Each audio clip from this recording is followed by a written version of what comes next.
going to start posting, several times a week. Mm-hmm. But I first have to stop and think, well, what is my strategic message? What is my value that I'm trying to offer my audience? How do I want to be known and understood? Mm-hmm. And before I start just posting things. Excellent. And so that's just one channel, but you want to think about that across all your channels, both personal and professional. And then again, you want to do the due diligence that I was talking about. You need to, search yourself online, Google all names of yourself, make sure that any organizations you're affiliated with are ones that reflect positively on your brand and really tell a cohesive story. Yes.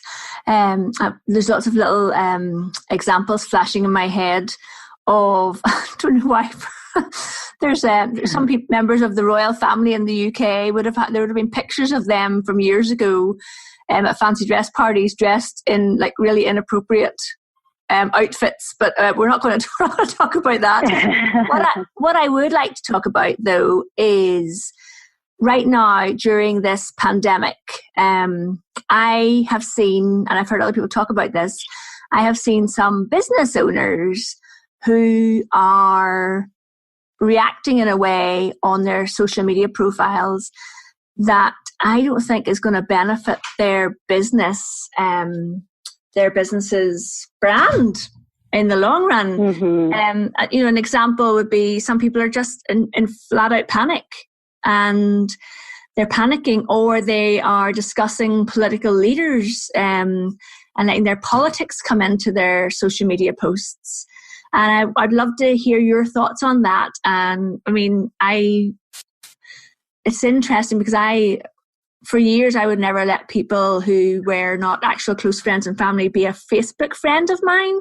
But I don't do that anymore because I have lots of business connections who are now Facebook friends. But I have different settings for my personal Facebook profile. And I try and keep my political opinions and stuff off there, but sometimes you can't help yourself. But I always have to make sure that the settings are set so it's only my close-knit friends who can hear what I really think. But what are your opinions on that? Have you seen that kind of crossover where it's maybe damaging the business's brand? Absolutely. This is such an important point that you've raised, Louise. I mean, I think the first thing, whether we're in crisis or not, if you represent a brand, yours in a professional way or a different brand, you always have to really examine what you say before you post something. I think that it's our responsibility to think about what we're saying and whether it's polarizing or not, especially during difficult times. You want to always be your best brand and your best self. So I really think it's a mistake to jump in and share your political views without some strategy and thought behind it. Now, if you decide that you want to be known as a thought leader or that these are your opinions and you stand behind them and you have a plan in place, I think that's fine. I'm not saying that no one should share their personal views. Yeah.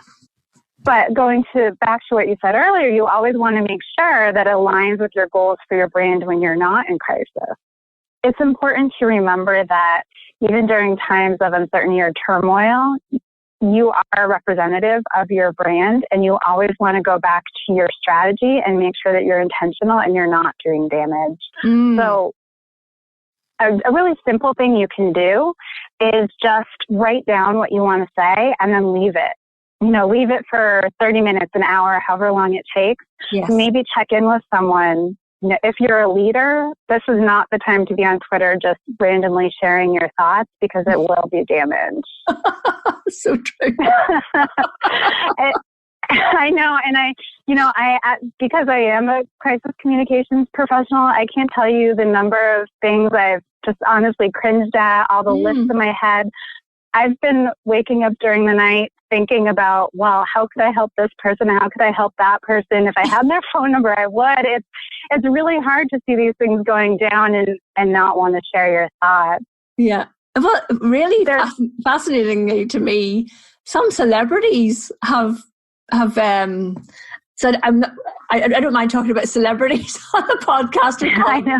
Slightly different to me, but there's some celebrities who have made really big faux pas, giving out about I don't know, their concerts or an inconvenience to them because they're not performing at a festival this summer now. And I'm thinking, thousands of people are dying.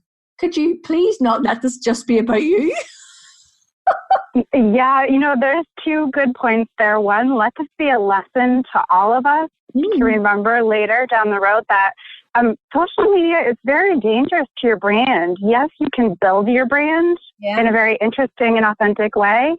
It's also very dangerous. And I think any astute consumer of media can now clearly see the messages that have been planned by professionals and, loaded into these public figures' feeds, and then the real people behind the messages. And it's incredibly damaging to the brand when they don't align. So let's all, number one, take a lesson from celebrities, even if you're hoping that you'll interview for a job in 6 months. I mean, now is the time to be really careful and thoughtful about what you say and do. Yes, definitely.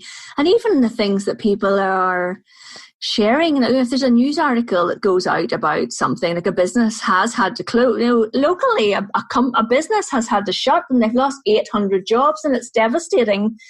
Some of the comments underneath these posts, I just think, do you realize that you're representing your company here? People can see who you are and what you're saying about this terrible, this poor business and their loss. But I don't know. I think people sometimes don't think, or they just need their mobile phones taken away from them, and right, confiscate them. No, in this age, people don't think; they comment and then they think, and you need to think and then comment. Absolutely, yeah. And I think we all just need to remember that during times of crisis, people do behave differently, when they're stressed, confused, or scared. So this is certainly not a criticism of anyone who's doing these things. It's more a reminder to just, it's easy when you're scared to say things. But whether you're talking to your friends and family and you make some insensitive comment or, you're posting things online, just really think about, you never know what people are going through personally. And if you're a business owner, please be thoughtful. Yes, so the business that you've built so hard, you've spent so long building up to this state. Please don't destroy it by some thoughtless comment. Yeah, and there's one thing I want to say that's like the other side of this coin. I've been really disappointed by some brands and some public figures who I really admire and I love their content. I've been disappointed that I haven't seen a response yet or a communication yet. And especially if you're in the world of really connecting on that human level, whether it be personal development or content for entrepreneurs, there's missed opportunity when I see on their LinkedIn profiles that they're talking about, things that you can see were scheduled probably a month or two ago. It's really disappointing to me. It's really disappointing. So, think about that as well. That's so interesting. Such a good point, because I saw a post earlier today. So I've been spending a lot of time on Twitter because that's where all the news is. I saw a post today about someone talking about how they built their multi-million-pound business. And I thought, that is obviously scheduled. Please tell me that is a scheduled post, because that is so insensitive right now. Which is something that I really like. Yeah, right. But doesn't it make you think about them a little bit differently? You're like, are you not paying attention to what you're communicating? Absolutely. Yes, it just actually put me off them. I go as far to say it's put me off them completely, So, yes, isn't it fascinating? It must be a really interesting time for you to be working, though, Rebecca.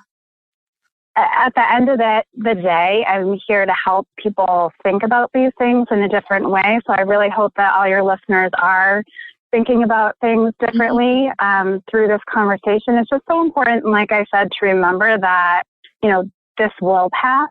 And what are the feelings that you want your audience to have about you, when things have settled down and you're back to business as normal, if you will. Now's the time to be helpful, to really engage with your audience and show people who you are.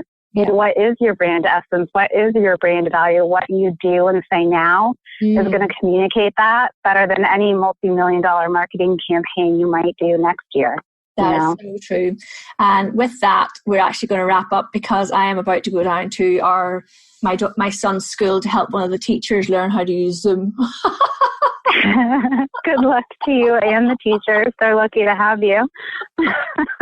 Rebecca, it's been absolutely lovely good timing is not the right phrase, but it is definitely an opportune moment to speak to you about all of this, because actually I think this will be a real benefit to people to kind of think about what they are, how they are putting their brand out there in the world right now.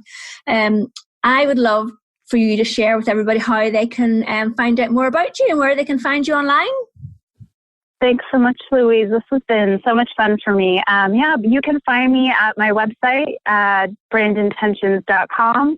On LinkedIn, I'm Rebecca Oggenfuss, or Instagram at brandintentions.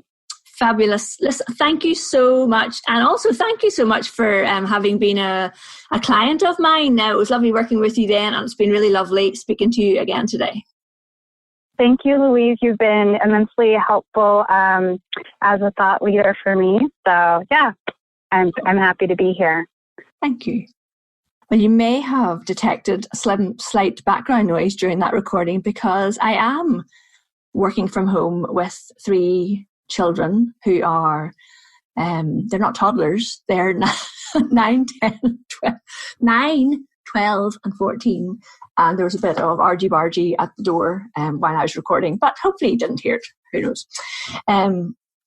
If you are working from home yourself and you've got kids, then you have my sympathies, or whatever the word would be. Rebecca probably could have told us the right phrase to use.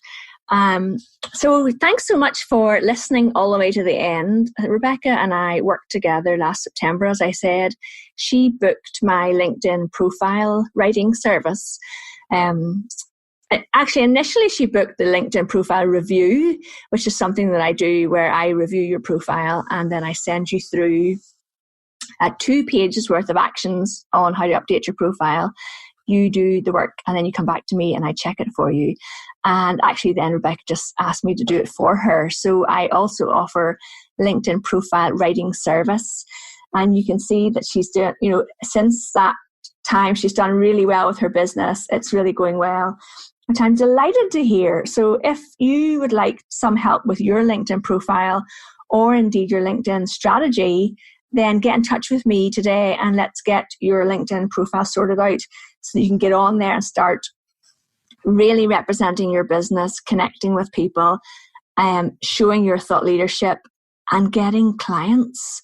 Especially right now, if you are a coach, a consultant, if you work remotely, if you need to work with people online, then it's really, really important that you get your LinkedIn profile sorted out as soon as you can. So drop me a line, louise@socialbni.com, or come and connect with me on LinkedIn, linkedin.com/in/Louise Brogan. And I will talk to you on the podcast next week. Stay safe, everybody. Wash your hands. Talk to you soon. I hope you've enjoyed this episode of the Social Bee podcast.